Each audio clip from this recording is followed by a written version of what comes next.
Oi pessoal, vamos para o nosso próximo vídeo. Esse vídeo nosso agora, ele é um pouquinho diferente do padrão. Por quê? Porque esse é um vídeo onde eu vou passar para vocês, eu vou falar um pouquinho, melhor do que passar, né? Eu vou falar um pouquinho do trabalho que vocês vão fazer, tá? E que vocês vão me entregar. Esse é um trabalho em grupo, tá? Vocês vão se dividir em trios, pode ser individual para aqueles que quiserem, mas até no máximo em trios, tá? É aquele trabalho que eu tinha falado para vocês no início da disciplina, trabalho onde vocês vão fazer análise de filmes, tá? E mas como é que vai funcionar? Tá? Na verdade, esse vídeo de hoje é justamente para mostrar para vocês mais ou menos o que eu estou querendo. Por quê? Porque vocês não vão fazer uma análise do filme como um todo. Vocês vão fazer uma análise, vocês vão usar o filme como exemplificação de algum tema que vocês vão trabalhar. Tá? Então, a ideia é que vocês, ao terem definido qual vai ser o filme que vocês vão trabalhar, vocês vão assistir esse filme, escolher um tema para esse filme, tá? Um tema como assim? Alguma coisa que vocês identificarem como sendo mais marcante, tá? Dentro do filme, que possa ser trabalhado. Tá? Por exemplo, sei lá, vamos discutir controle aversivo. Vamos discutir mudança de contingências. E aí, a partir disso, vocês vão fazer um trabalho sobre essa temática e vão pegar o filme para poder ilustrar aquilo que vocês estão falando. Então vocês têm que pegar um filme e escolher um tema que te permita usar uma parcela grande de cenas dos filmes e coisas do tipo, tá? Beleza, então isso é o trabalho que eu vou passar para vocês, uma atividade que vocês vão me entregar valendo nota, ela vai compor uma das notas da disciplina. O vídeo de hoje eu vou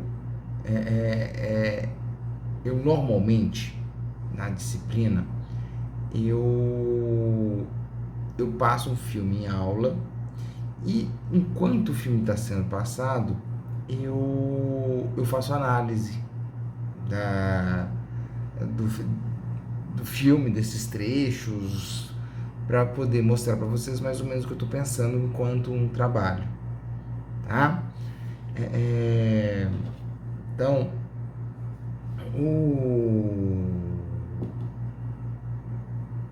eu vou fazer algo parecido, tá, para vocês hoje, só que a gente tem um problema, tá? Qual é esse problema? Eu não consigo compartilhar aqui com vocês o filme e fazer meus comentários em cima, pelo menos eu não sei fazer isso. Então o que eu vou fazer? Eu escolhi um filme que está na Netflix, então para vocês terem acesso fácil, tá?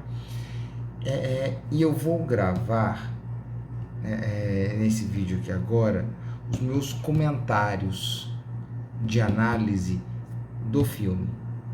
Então como é que vai funcionar? Vocês vão ter que assistir ao filme lá na Netflix, tá? E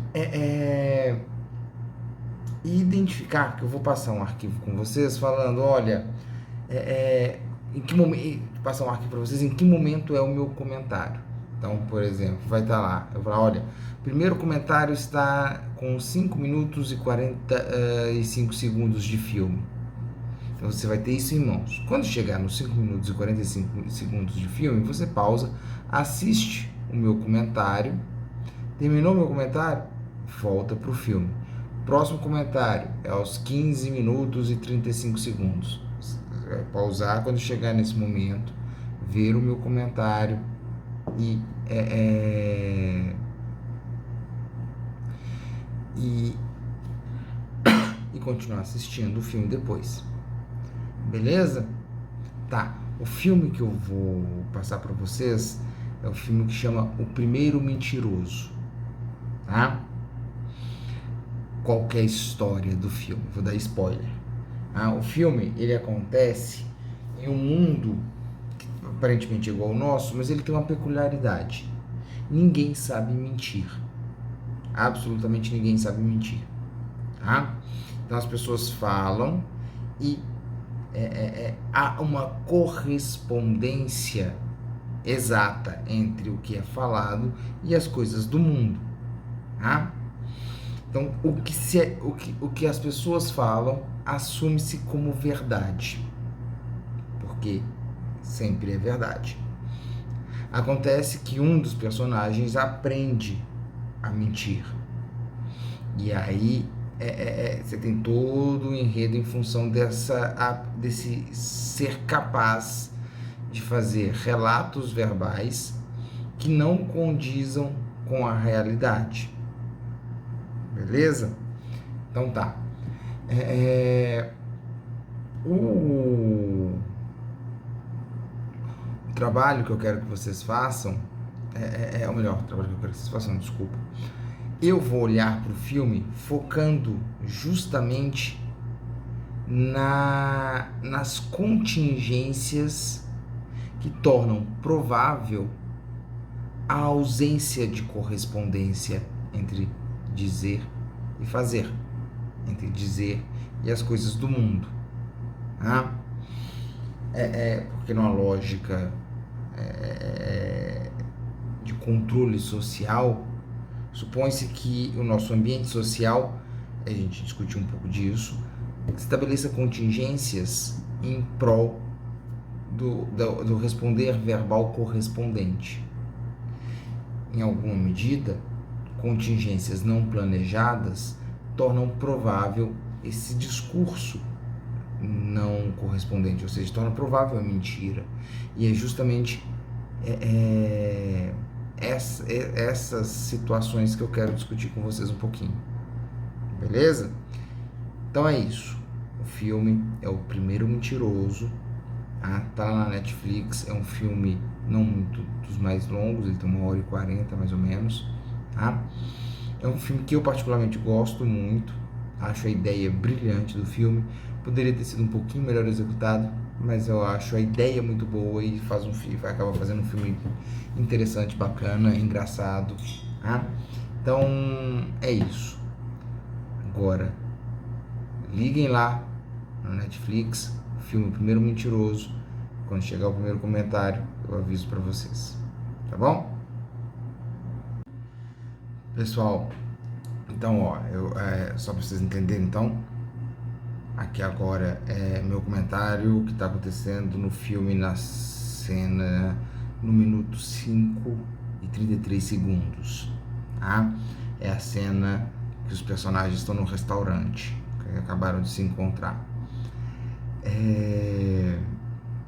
Como eu falei, o filme vai discutir o surgimento do comportamento mentiroso, né? Pelo menos nessa sociedade aí que está sendo relatada. Mas a gente consegue fazer algumas, como é que eu vou falar, algumas comparações com o que seria um mundo real. Tá? O comportamento de mentir, ele está vinculado a padrões normalmente de fuga e esquiva. Tá? Como assim? Ele é uma forma de entrar em contato, seja com reforçadores negativos ou reforçadores positivos, que via de regra não estão disponíveis. Tá? Ou, como é um reforço negativo, né? Ou seja, fugir de uma estimulação aversiva eminente. Tá? É uma estratégia de manipulação por parte do falante sobre o ouvinte. Tá? Então, esse vai ser um tipo de comportamento que vai ocorrer quando tenho um indivíduo que está inserido num contexto aversivo. A criança que vira para o pai e fala: olha, o vaso que quebrou foi o cachorro que passou correndo aqui e quebrou. Ao invés de falar: eu estava jogando bola dentro de casa, chutei a bola no vaso e o vaso caiu e quebrou. Se ele emite essa verbalização correspondente, a probabilidade dele ser punida é alta. Com esse outro relato, que ele tem um conteúdo de tato, um conteúdo que diz de uma relação de correspondência, mas essa topografia não condiz com a função, tá? Isso é o que vai marcar esse comportamento mentiroso. Não é à toa que é esse personagem que vai ser o cara que vai descobrir a mentira. Descobrir em que sentido? Emitir esse padrão de resposta. Vocês vão perceber até agora, basicamente, a interação social que ele teve, que foi com a garota, foram de verbalizações aversivas dela em relação a ele. O nosso encontro não vai dar em nada, você não é bonito, não te acho atraente, você é muita areia pro caminhãozinho dela, que foi o que o garçom falou. E vocês vão ver nas próximas cenas que a coisa não muda. É um sujeito que está rodeado por estimulação aversiva. Não é à toa que é ele que vai apresentar o comportamento de mentira, em função, quando diante de contingências aversivas, padrão de fuga e esquiva. Beleza? Pessoal, minuto 18 e 36 segundos. Tá? Ele está no asilo com a mãe. E vocês vão perceber que nessa cena ele começa a se lamuriar da condição que ele se encontra. Ou seja, ele dá mais indícios de uma condição aversiva. Mas além disso, ele sinaliza a identificação dessa condição aversiva. E sinaliza também quando ele pergunta para ela: você não queria que sua vida fosse tão ruim, quando ele fala para a mãe, né? Está sinalizando aí o caráter reforçador de mudança dessa condição aversiva. Tá? Então, mais uma vez, uma condição que pode dar sustentação para essa ocorrência de uma resposta verbal não correspondente. Tá?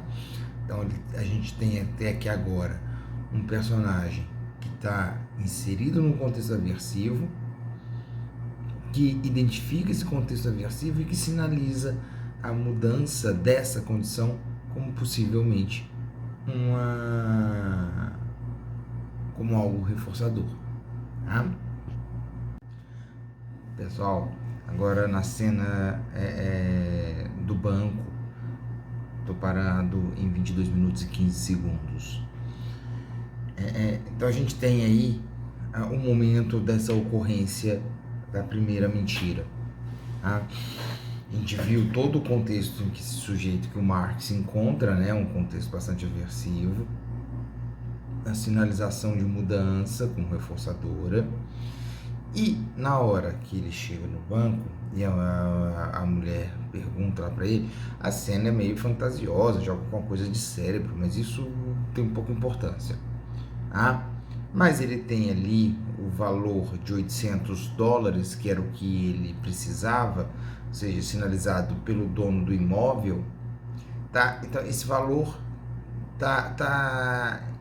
é um valor reforçador, no sentido de que ele elimina uma parte dessa condição aversiva, que é ter que sair do apartamento. Tá?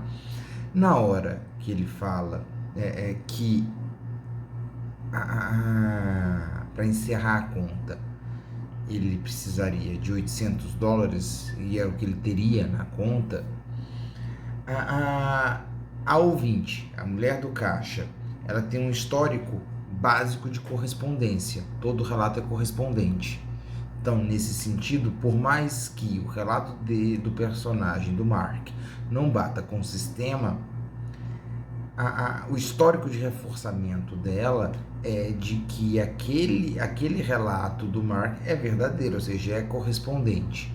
Na hora que ela entrega o dinheiro, em função desse histórico dela, ela reforça o comportamento de mentir, fortalece o comportamento de mentir. Então, na relação de contingência intercruzada, eu tenho um indivíduo, um organismo com histórico que torna provável a manutenção da mentira, e outro organismo que torna provável a ocorrência da mentira. A junção dessas duas coisas levam, consequentemente, à manutenção do padrão comportamental mentiroso. Aí é o que a gente observa aqui na cena. 24 minutos e 40 segundos de filme. A cena que ele está no bar com um amigo e com o dono do bar, tentando explicar para eles que eles tinham inventado a mentira. Vocês vão perceber que na cena, aqui é só para reafirmar o que já tinha acontecido no caixa, só que agora no nível talvez um pouco mais amplo, porque agora está envolvendo mais dois outros organismos, dois outros indivíduos, que é a prática da social, a prática da comunidade verbal, que mantém o desempenho mentiroso, o comportamento verbal mentiroso, porque justamente não condiz com a prática daquele grupo, a prática de reforçamento. O discurso mentiroso não condiz, eles estão sob o controle muito mais do conteúdo do que da correspondência. E aí acaba que esses ouvintes mantêm o comportamento mentiroso. 33 minutos e 50 segundos é a cena que ele encontra com o vizinho suicida dele, deprimido. A gente percebe aí, também são contingências, tá? Agora um pouquinho menos pessoais, apesar de todo comportamento altruísta de alguma forma estar vinculado a reforçadores para o indivíduo que se comporta altruisticamente, mas a ausência de correspondência tendo uma função de exercer controle sobre o comportamento do outro, em função do comportamento do outro ser reforçador ou aversivo para o próprio indivíduo. Então, aqui de novo, mais uma vez, ao se expor a uma condição aversiva, o vizinho que afirma se matar, a possibilidade de se matar, ele age através da mentira enquanto um padrão de fuga e esquiva. A gente viu antes, estava muito vinculado a reforçadores positivos. Foi eu pegar dinheiro, foi eu conseguir ir para o motel lá com a mulher. Aqui agora, mas claramente, reforço negativo. Eliminar a condição aversiva do vizinho se matar. 40 minutos de filme, tá na cena que ele volta para o trabalho dele para falar com o chefe, para recuperar o trabalho dele. E que agora o que a gente tem? A gente começa a perceber que agora ele vai contar toda uma história do que aconteceu no mundo, para poder fazer os filmes lá que ele fazia ficarem interessantes. Então, ou seja, a gente já tem agora um repertório muito mais elaborado de padrão de mentira, que é dependente da experiência que ele teve com o fato de contar mentira. Quem já conviveu com crianças muito pequenas em casa, sabe? Inicialmente você tem mentiras muito evidentes, porque lhe falta repertório ali para a criança. Gradativamente ela vai adquirindo um repertório cada vez mais bem elaborado de mentira. É o que a gente começa a perceber aqui agora. já tem uma mentira com uma construção maior, porque aqui agora a gente já está falando de outros reforçadores, não é meramente esquiva, mas agora reforços positivos, a recuperação do trabalho, prestígio, o encontro com a garota de novo e por aí vai. Tá? 45 minutos. Essa é a cena em que o Mark ele tá com a garota no restaurante, no segundo encontro deles. Tá? Eu queria só destacar aqui algumas questões que eu acho que vale a pena. Tá? A gente tá falando, eu estou falando muito da questão dos reforçadores vinculados ao mentir. Tá? Então, via mentir, ele conseguiu prestígio, ele conseguiu vender o roteiro dele, com isso mais dinheiro e tudo mais. Mas agora, a gente já está começando a entrar aqui numa outra lógica, que são reforçadores não decorrentes diretamente do mentir, mas indiretamente. Como assim? Na medida em que ele agora é um cara com dinheiro, um cara com algum grau de prestígio e tudo mais, ele passa a ter confiança em si, porque ele não está mais inserido dentro desse contexto de estimulação aversiva. Com isso, ele conseguiu ligar para a garota, conseguiu propor ela de sair, conseguiu elaborar uma argumentação que a convencesse de que os dois deveriam se encontrar novamente. Isso são reforçadores outros. Ele não está propriamente mentindo, mas são comportamentos que só ocorreram em função de um outro, que foi de mentir. Então, outros reforçadores que vão mantendo comportamentos que tem no mentir pré-requisito. Beleza?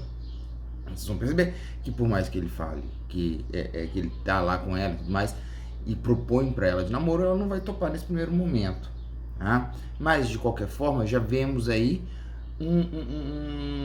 uma situação que ele não teria se exposto se não fosse o advento do mentir. Tá? 52 minutos e 45 segundos. Ele está na casa dele e toda aquela confusão do lado de fora em função das coisas que ele fala no hospital com a mãe. Tá? Lógico, não vou entrar aqui na discussão de ser mentira ou não ser mentira, o discurso religioso, tá?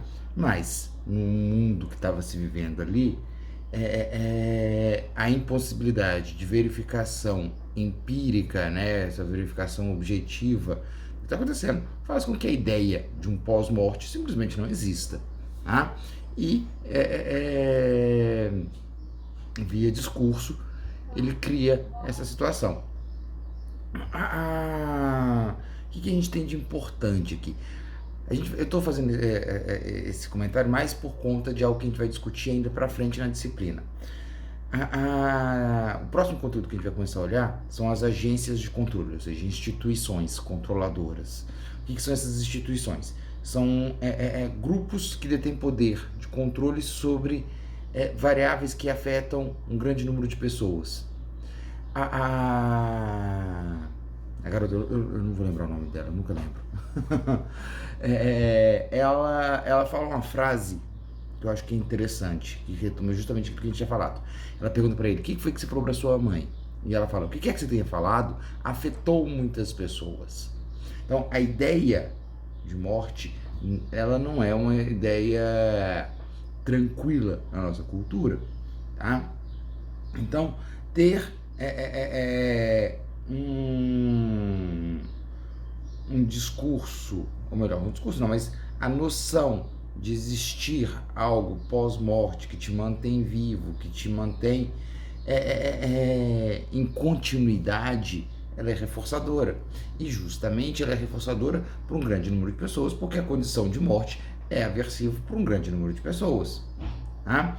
E aí ele passa a deter poder de controle sobre essa variável que afeta um grande número de pessoas. Beleza? 1h05 e 2 segundos. Aqui a gente, só para marcar, se a gente comparar a condição de vida do Mark no início do filme e agora, tá bastante distinta. Isso em função do mentir. Mas não é simplesmente mentira. É lógico que no filme é super exagerado. Tá? Mas qual é a lógica? A contingência do responder verbal, ela é muito mais dependente de relações sociais do que da fidedignidade entre relato e variáveis controladoras desse relato, né? A ideia de um relato correspondente. Isso não é o elemento básico, apesar de fazer parte da contingência verbal, né? Teoricamente, supostamente, a comunidade verbal, o ouvinte, consequencia em função dessa correspondência e busca estabelecer essa correspondência, porque nem sempre é possível a verificação. Então, reforçamos relatos correspondentes e, na medida em que esse relato está estabelecido, no momento em que não há possibilidade de verificação da correspondência, assume-se como correspondente. Tá? Por isso, por exemplo, a comunidade verbal pune o mentir.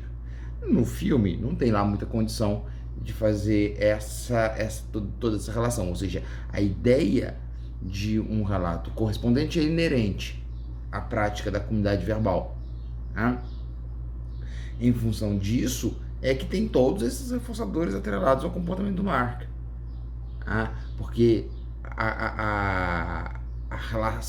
as contingências mantidas pela comunidade verbal assume a correspondência. E ao assumir a correspondência, relatos, o conteúdo do relato é o reforçado, não a correspondência. Tá? 1h10 a cena em que o Mark e a garota estão numa espécie de parque, sentados num banco conversando.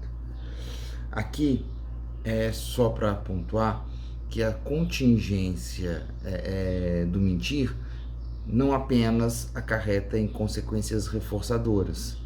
O Mark, a partir de agora, vocês vão perceber, ele vai começar a entrar em contato com consequências aversivas em função do mentir. Por exemplo, aqui agora, nessa cena específica, na hora que a garota vira para ele e fala: mas não ficamos juntos por uma questão genética, porque nossos filhos vão ser gordinhos, com nariz sei lá das quantas. E aí ela pergunta: virar rico, virar famoso muda a genética? Ele poderia virar e falar assim: sim, e pronto, né? Na lógica que está dada a organização de contingências, ela aceitava e pronto, morreu. Mas para ele, nessa situação, ele recua, porque o mentir, em alguma maneira, nesse caso específico, é aversivo. Sei lá, a noção de culpa, atrelado por ela estar com ele, em função de uma mentira, ou coisa do tipo. Mais pra frente, ele vai começar a entrar em contato com mentiras em função de outra... Contato com mentira, não, desculpa. Ele vai começar a entrar em contato com estimulações aversivas em função das outras mentiras. Mas é isso.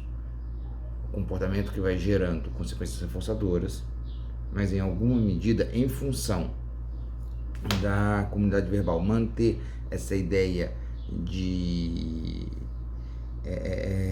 correspondência, né, entre o dizer e a condição sobre a qual está sendo dita, a não correspondência acaba acarretando também consequências aversivas. Bom, pessoal, aí o final do filme é só um desfecho para ficar bonitinho, né? História romântica entre o Mark e a Ana. Aprendi o nome dela nesse finalzinho. Então, vocês perceberam ao longo dos comentários que eu fui fazendo que eu foquei numa parte do filme. Dá para focar em várias outras questões. Por exemplo, eu discuti as fontes de controle que levaram o sujeito a se engajar em respostas verbais mentirosas. Esse foi mais o meu foco. Dá para vocês assistindo esse filme, dá para vocês acharem outros elementos que para vocês fossem mais interessantes a analisar, tá? Acho pouco provável que num filme igual esse escapar de discutir a questão da mentira, mas talvez a ideia de mentira enquanto, sei lá, estratégia de controle do comportamento dos outros é uma outra pegada, tá? Mas, basicamente, olhei para essas questões que envolvem as contingências selecionadoras e mantenedoras do comportamento mentiroso. Tá? Eu vou passar para vocês em uma outra postagem aqui no Google Classroom como é que vai funcionar o trabalho de vocês. Esse daqui é para vocês verem, assistirem e funcionar como uma espécie de exemplificação, tá? Então, é isso. Vocês vão ter percebam, eu fiz uma discussão inicial, falando um pouquinho do comportamento mentiroso, fui mostrando isso ao longo do filme, e que agora, teoricamente, vocês iriam fazer uma finalização, mostrando coerência de tudo aquilo que foi dito ao longo do trabalho de vocês. Beleza? Então é isso. Espero que vocês tenham gostado do filme. Eu particularmente acho um filme bacana. Como eu falei, acho a ideia do filme mais legal do que a execução, mas é um filme bacana, tá bom?